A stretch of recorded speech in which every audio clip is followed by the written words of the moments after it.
وعلیکم السلام ورحمۃ اللہ وبرکاتہ۔ ایک سوال یہ ہے کہ انسانوں کی روح کے بارے میں سنا ہے کہ انسانوں کی روح حضرت اسرائیل علیہ السلام کو قبض کرتے ہیں، ٹھیک ہے؟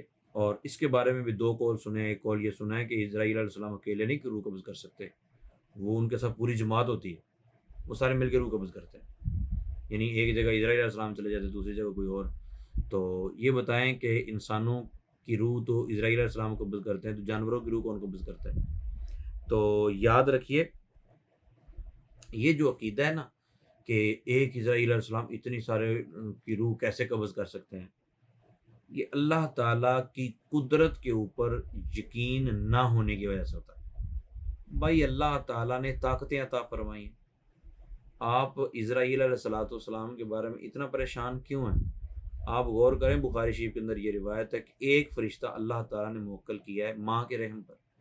اب وہ ماں چاہے وہ انسانی ہو یا غیر انسانی، جو بھی ماں بچہ جنتی ہے، تو جب اس بچے کے اندر روح پھونکنے کا ٹائم آتا ہے تو ایک ہی فرشتہ ہے جو پوری کائنات کی ماؤں کے رحموں پر موکل، اس اکیلے کو پتہ ہے، وہاں جماعت کا ذکر بھی نہیں، اکیلے کو پتہ ہے کس ماں کے پیٹ میں لڑکا ہے، کس میں لڑکی ہے، بنانا کیا ہے، لڑکا بنانا ہے، لڑکی بنانی ہے۔ بخاری شریف کی روایت ہے، رزق کتنا لکھنا ہے، کب مرے گا، کہاں مرے گا، کیسے مرے گا، پوری تفصیل یہ فرشتہ اللہ تعالیٰ کی عطا سے لکھ دیتا ہے۔ ایک فرشتہ پوری کائنات کے اندر موکل ہے، وہ ہر ایک کو جانتا ہے کس ماں کے پیٹ میں کتنی عرصہ کس کو ہو گیا ہے، ٹھیک ہے، اس کی کب لکھنی ہے، اس کی کب لکھنی ہے، اس کی کب لکھنی ہے، اس کی کب لکھنی ہے۔ تو یہ عقیدہ عجیب و غریب ہے کہ نہیں جی اسرائیل علیہ السلام پوری جماعت کے ساتھ لے کے۔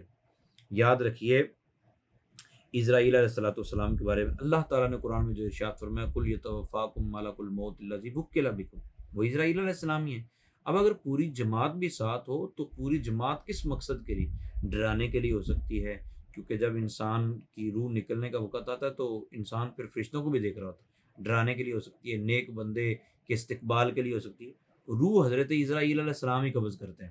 تفسیر روح المعانی کے اندر یہ بات موجود ہے کہ اسرائیل علیہ الصلوۃ والسلام ہی روح قبض کرتے ہیں، بلکہ صرف انسانوں کی نہیں، جانوروں کی، کیڑوں مکوڑوں کی، سب کی روحیں حضرت اسرائیل علیہ السلام ہی قبض کرتے ہیں۔ بلکہ آپ غور کریں، منکر نکیر جو ہیں ان کے بارے میں بھی دو قول ہیں۔ منکر نکیر کے بارے میں ایک قول تو یہ ہے کہ منکر نکیر یہ مختلف پوری ایک جماعت ہے، تو فرشتے دو دو فرشتے کر کے چلے جاتے ہیں مختلف قبروں میں، تو جبکہ ایک احسن قول یہ ہے کہ وہ دو ہی فرشتے ہیں لیکن پوری دنیا کی قبروں میں اکیلے ہی چلے جاتے ہیں، بیک وقت ہزاروں جگہوں پہ موجود ہو سکتے ہیں۔ اس میں قباحت کیا ہے؟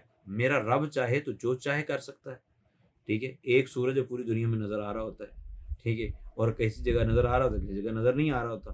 یہ اللہ تعالیٰ کی قدرت ہے، اللہ تعالیٰ کی قدرت پہ یقین رکھیں گے تو یہ کوئی اتنی بڑی بات نہیں ہے۔ جب یہ چیزیں سمجھ میں آ جاتی ہیں کہ ایک اسرائیل علیہ الصلوۃ والسلام پوری کائنات کے اندر جس کی موت کا وقت آیا ہے اس کو روح قبض کرنے کے لیے تشریف لے جاتے ہیں، جانور روز مر رہے ہیں، روز ذبح ہو رہے ہیں، ٹھیک ہے، انسان قتل ہو رہے ہیں، مر رہے ہیں، جا رہے ہیں، سب کے بارے میں اسرائیل علیہ السلام کو پتہ ہوتا ہے، ٹائم پہ ان ٹائم سب کی روح کو قبض کرتے ہیں۔ پھر اسرائیل علیہ السلام اگر ہزاروں مقامات پر پہنچ سکتے ہیں اور منکر نکیر ہزاروں مقامات پر پہنچ سکتے ہیں، تو پھر سوچنے والی بات یہ ہے کہ ایک فرشتہ جب اتنی طاقت رکھتا ہے تو فرشتوں کے بھی آقا، میرے اور آپ کے آقا، اللہ کے آخری نبی مکی مدنی محمد ربی صلی اللہ تعالیٰ علیہ وسلم کے بارے میں اگر یہ عقیدہ رکھا جائے کہ وہ مختلف مقامات پر پہنچ سکتے ہیں تو اس میں پریشان ہونے کی کوئی ضرورت نہیں ہے۔ اسی کو حاضر ناظر کہتے ہیں۔ حاضر ناظر کا مطلب یہ ہوتا ہے کہ رسول اللہ صلی اللہ علیہ وسلم اپنی قبر انور میں زندہ موجود ہیں، جہاں چاہتے ہیں وہاں جا سکتے ہیں۔ یہ ہمارا عقیدہ نہیں ہے کہ بما جسم ہر جگہ موجود ہے، ہاں جہاں چاہتے ہیں بما جسم جا سکتے ہیں، اس میں کوئی قباحت کوئی دقت نہیں ہے۔ اللہ تعالی ہمیں درست عقیدہ رکھنے کی توفیق عطا فرمائے، آمین بجاہ نبی۔